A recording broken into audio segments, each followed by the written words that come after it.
Una nube nera visibile a chilometri di distanza, le fiamme che in pochi istanti avvolgono il capannone arrivando ai 20 metri d'altezza, l'incendio all'accecato recycling che lavora diverse tipologie di rifiuti è divampato nel primo pomeriggio. Quando i pompieri sono arrivati sul posto le lingue di fuoco erano ormai indomabili. In via dell'Economia a Castelfranco sono arrivate le squadre dell'intera provincia, compresa la più potente delle botte in servizio all'aeroporto di Treviso, oltre ad un equipaggio dal comando di Cittadella. Immediatamente è stata sospesa la fornitura elettrica nella linea ad alta tensione che passa proprio sopra il capannone.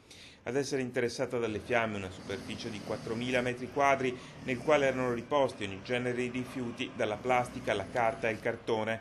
Vista la vicinanza con la linea ferroviaria si è resa necessaria anche l'interruzione della circolazione dei treni. Mezz'ora e mezza è iniziato il primo incendio, dopo perché se due camere c'è fuoco dentro completi, dopo ne di altri davanti che non so si chiederei fuori. Divorati dalle fiamme anche i mezzi, i macchinari e le strutture del capannone con danni al momento non quantificabili. A destare particolare preoccupazione la coltre di fumo che ha spinto molti dei residenti a chiamare polizia, vigili del fuoco, carabinieri e ARPAV arrivata sul posto nel giro di qualche decina di minuti. Da casa mia ho visto il fumo.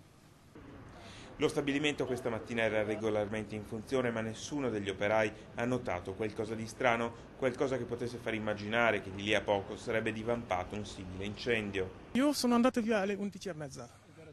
Sì, tutto a posto, nessun problema, non so come mai è andato così. Toccherà ora ai vigili del fuoco chiarire cosa sia successo, cosa abbia sprigionato le fiamme e a valutare eventuali responsabilità. Tra i residenti invece sono ore di attesa per conoscere i risultati del monitoraggio dell'area e soprattutto le eventuali prescrizioni. Ma sicuro che bisogna preoccuparsi.